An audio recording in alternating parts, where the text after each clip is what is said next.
বন্ধুরা, এই বড়ার তরকারি খেতে খুব ভালোই লাগে। আর সপ্তাহে 1-2 বার নিরামিষের দিন তো প্রায়ই হয়। তবে কিছু বড়ার তরকারির মধ্যে কিছু ম্যাজিক না করে বড়ার তরকারি দেওয়া যাবে না, তাই না? অনেক বাচ্চারা অনেক সবজি খেতে চায় না। যেমন পেঁপে খেতে চায় না, কাঁচকলা খেতে চায় না। সেরকম পেঁপে, কাঁচকলা, আলু এবং গাজরও দেওয়া যায়, খুব সুন্দর, কিচ্ছু বোঝা যাবে না।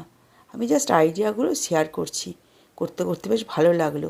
এর মধ্যে কাঁচা লঙ্কা দিয়ে দিলাম, বাচ্চারা থাকলে কাঁচা লঙ্কা দেবেন না। গোলমরিচ, আর যে ধনেপাতা খায় ধনেপাতা, হিং, তারপরে নুন, কালো জিরে, একটু জোয়ান দিলেও ভালো লাগবে। সব দিয়ে চটকে বেসন আর চালের গুঁড়ো দিয়ে ভালোভাবে মেখে সর্ষের তেলে বড়াগুলো বেশ মুচমুচে করে গোল গোল করে করে নিতে হবে। তাহলে কিন্তু বড়ার যে তরকারিটা কী দিয়ে হচ্ছে, বাইরের ঘরের ছেলেপেলেরা কিছুই বুঝতে পারবে না, আর একদম সুস্বাদু খাবার। আমি এখানে চালের গুঁড়োটা কম দিয়েছি, আর বেসনটা যদি চালের গুঁড়ো 2 চামচ, বেসন এখানে 3 চামচ। এইভাবে সুন্দর করে বড়াটাকে মেখে একটু সময় ধরে ভাজতে হবে। একটু মুচমুচে করে না ভাজলে বড়াটা খুলে যাবে ঝোলের মধ্যে। ব্যাস, বড়াগুলোকে ভাজা হয়ে গেলেই তরকারি কিন্তু প্রায় রেডি হয়ে যাবে। আর এখানে আমি তরকারিটা করবো বলে আমি পছন্দ মতন আলুটাই পছন্দ হয়, আলু সবজিটাই ব্যবহার করেছি। অনেক কিছু ঝামেলার সবজি থাকে যেগুলো অনেকেই বাচ্চারা খেতে চায় না, কিন্তু এই যে কাঁচকলা বলো, পেঁপে বলো, খুব ইম্পর্টেন্ট শরীরের পক্ষে। সপ্তাহে 3 দিন তো খেলেই উপকার। আর টমেটো, আদা আর কাঁচা লঙ্কার একটা পেস্ট বানিয়ে রেখেছি। দেখো, মুচমুচে হয়ে গেছে বড়াগুলো ভাজা। পরের পিঠ উল্টে নিলাম। এরপরে ওই পেস্টটাও তৈরি হয়ে গেল।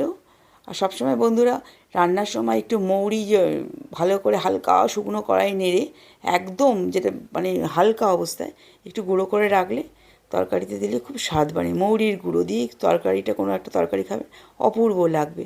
এরপর সর্ষের তেল দিয়ে ওর মধ্যে গোটা জিরে দিয়ে দিলাম।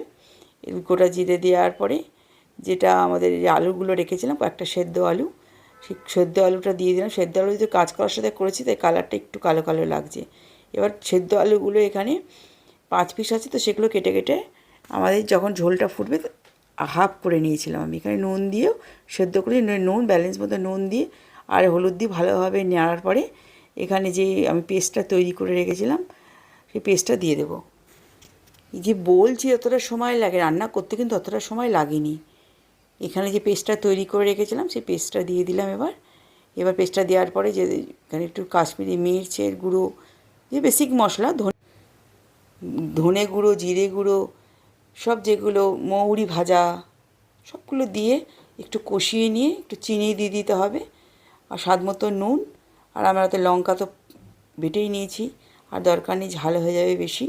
সব দিয়ে একটু গরম জল দিয়ে ঢাকা দিয়ে দিয়ে বড়াগুলোকে ঢাকা দিয়ে 5-7 মিনিট রাখার পরই আমাদের বড়াগুলোকে দিয়ে সব রান্নাটা প্রায় কমপ্লিট। নামানোর আগে ঘি, গরম মশলা দিয়ে পরিবেশন করলে অসাধারণ একটা বড়ার তরকারি, যেটা সবাই খুব লোভনীয় হবে।